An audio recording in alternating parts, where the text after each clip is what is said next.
Rabbi इश्रह ली सदरी व यस्सिर ली अमरी वाहलुल उक़दतम मिन लिसानी यफ़क़हू क़ौली रब्बि ज़िदनी इल्मा रब्बि ज़िदनी इल्मा रब्बि ज़िदनी इल्मा अल्लाहुम्मा फ़क़्क़िहना फ़िद्दीन। Today we are doing chapter number 1 exercise 1.6 question number 4 with the help of the grammar rule।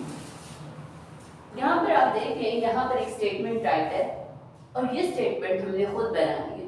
और हम इस स्टेटमेंट को कैसे खुद बनाएंगे, सबसे पहले तो हमें ये समझ होनी चाहिए, हमें अंडरस्टैंडिंग होनी चाहिए कि इसमें क्या बात कही गई है, what the question is saying. So the third angle of an isosceles triangle is 16 degree less than the sum of two angles. Mean the measurement of each equal two angles, two sides of the triangle is x degree, and the third angle is the y degree. And according to the condition, you can see that again the third angle of an isosceles triangle is less meaning minus the subtraction. Okay, less mean subtraction, so both are separated. It is the double, 2 times 2x less than y is equal to 16 degree. This is the equation 1. Mean 2x double है और फिर ये subtract हो रहा है, minus हो रहा है y, और ये इक्वल है किसके, 16 के। वी नो दैट, हमें पता है, अब हम जानते हैं। अब जो नेक्स्ट बात है, जो आगे बात है, वो हम पढ़ते हैं। Then the sum of the two angles, sum of the two angles meaning मतलब यहाँ पर ये लेस हो रहा था, अब यही चीज क्या हो जाएगी, सम। यहाँ पर हमने माइनस के साइन की जगह प्लस का साइन लगाया। एंड नेक्स्ट है the sum of the two angles, find the third angles of the triangle।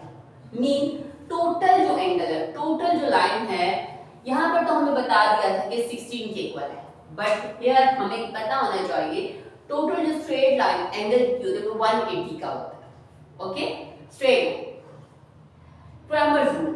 अब हम क्या कर रहे हैं, किसकी हेल्प से कर रहे हैं, क्रैमर्स रूल की हेल्प से। ये जो फर्स्ट इक्वेशन है ये मैंने लिखा है 2x - y = 16 and 2x + y = 180। जो क्रैमर्स रूल है ये थोड़ा सा डिफरेंट है इन्वर्जन मेथड से। इन्वर्जन मेथड में हम क्या करते हैं, हम फार्मूला पुट कर देते हैं और उस फार्मूले को मजीद सॉल्व करते हैं। उसमें डिटरमिनेंट होता है, फिर एडजॉइंट होता है, फिर मल्टीप्लिकेटिव इन्वर्स। लेकिन क्रैमर रूल में हमने सबसे पहले इसको मैट्रिक्स फॉर्म में राइट करना है। मैट्रिक्स फॉर्म में आप ये देख सकते हैं, हमने इसको यहाँ पर वेरिएबल से सेपरेट किया, वेरिएबल से अलग किया, और जो वेरिएबल्स हैं उनको अलग कॉलम में लिख दिया, और फिर ये जो थे जो राइट हैंड साइड पे वैल्यू थी उसको भी कॉलम में लिख दिया। अब हमने क्या करना है, हमने इसको नेम दिया a का। अब हमने ax बनाना है। हम ये कैसे बनाए, हमें यही सबसे बड़ी स्टूडेंट्स को प्रॉब्लम होती है कि हमें ax बनाना नहीं आता। इसका बहुत इजी मेथड है।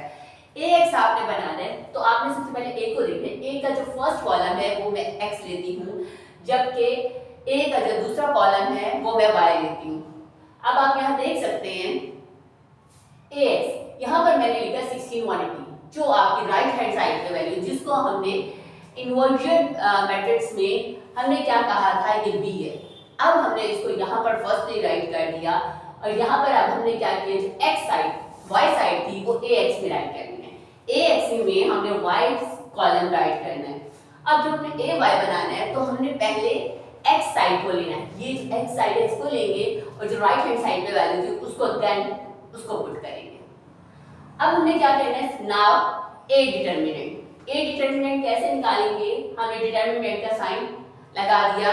Now 2 brackets minus 2 brackets, 2 × 1 -1 × 2 minus minus plus 2 1 2 minus minus plus 2 1 2 2 × 2 4। अब यहाँ पर जो आंसर आ रहा है वो कोई नंबर है, वो 0 नहीं है। अगर यहाँ पर आंसर 0 आता है तो ये यहीं पर फिनिश हो जाता है, क्वेश्चन एंड हो जाता है, हम इसको मजीद क्वेश्चन को नहीं करते। बट यहाँ पर ये नंबर है, so it is not equal का साइन लगा के मैंने क्रॉस लाइन लगा दी। क्रॉस लाइन का मतलब है ये इक्वल नहीं है 0 के। A is a non singular matrix, मतलब कि ये जो आंसर है ए का ये नॉन सिंगुलर है, मीन ये 0 नहीं है। सो सोल्यूशन एग्जिस्ट, मतलब कि मजीद इसका जो हल है वो हो सकता है, मजीद इसको हम सॉल्व कर सकते हैं। यहाँ देखते हैं अब हम ए एक्स डिटर्मिनेंट। नेक्स्ट स्टेप, पहले हमने ए का डिटर्मिनेंट लिया, अब हम ए एक्स का डिटर्मिनेंट लेंगे। ए एक्स का डिटर्मिनेंट कैसे लेंगे, यहाँ पर हमने ए एक्स की वैल्यू लेकर उसका डिटर्मिनेंट का साइन प्लेस कर दिया।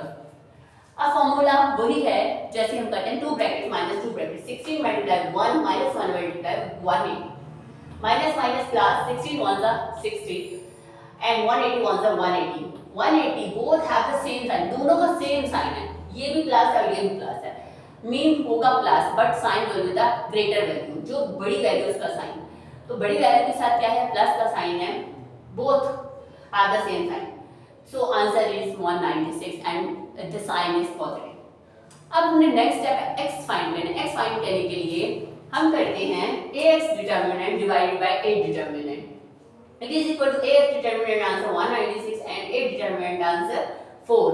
Now we divide 4 by 96 and the answer is 49.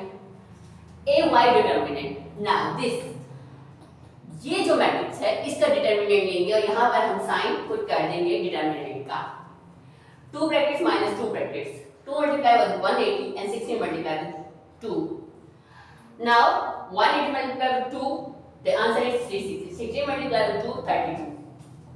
यहाँ पर आप देख सकते हैं एक प्लस में और एक माइनस में है, so the answer is negative and the sign is positive because 360 is greater. Now y find करेंगे, a y determinant divided by a determinant, 328 divided by 4, answer is 82. So this is the answer. I hope you will understand it very well. Okay, Allah Hafiz.